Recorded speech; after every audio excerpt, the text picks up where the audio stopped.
Voilà l'endroit. Est-ce que ça va ou...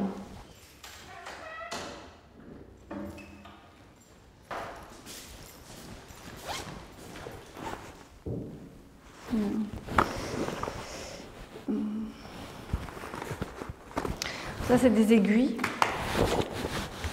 que je ne sais pas utiliser. Mais peut-être que c'est pas terrible pour filmer ici.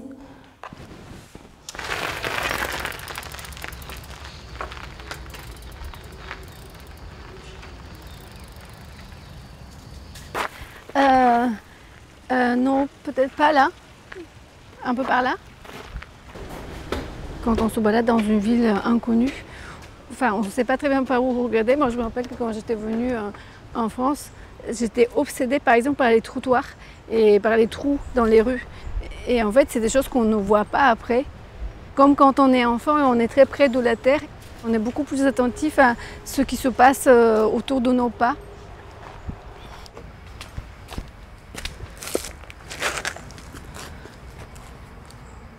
Je m'appelle Elita Georgieva, je suis bulgare et française maintenant. Et je suis cinéaste.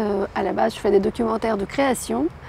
Et maintenant, je suis là pour un projet littéraire, pour mon 3e roman. Et après plusieurs années en France, j'ai décidé de demander la naturalisation. Et je me suis interrogée en fait sur le processus de l'entretien. J'ai fait ce que je fais souvent quand je ne sais pas par où commencer. Je vais dans les archives. Et donc, j'ai décidé de chercher des femmes qui auraient demandé la naturalisation il y a à peu près un siècle. Et c'était très difficile d'en trouver des demandes indépendantes puisque la plupart du temps, la migration dans ces années-là, elle est familiale. Les femmes sont des suiveuses et donc elles suivent plutôt leurs maris qui sont là pour travailler.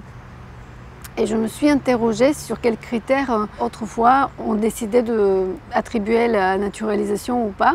J'ai vu un dossier au-dessus du cahier, c'était marqué « sans intérêt ». Et donc évidemment, j'ai ouvert ce dossier que j'ai trouvé tout de suite très intéressant.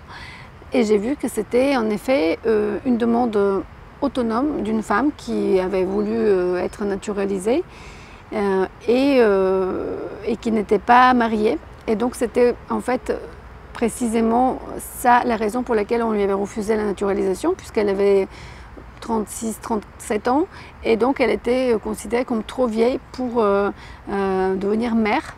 Et donc en fait elle était considérée et jugée sans intérêt d'un point de vue national.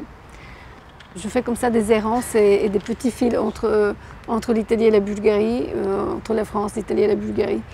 Et je m'interroge un peu sur qu'est-ce qu'une femme utile, qu'est-ce qu'une femme et voilà, qu'est-ce que l'utilité.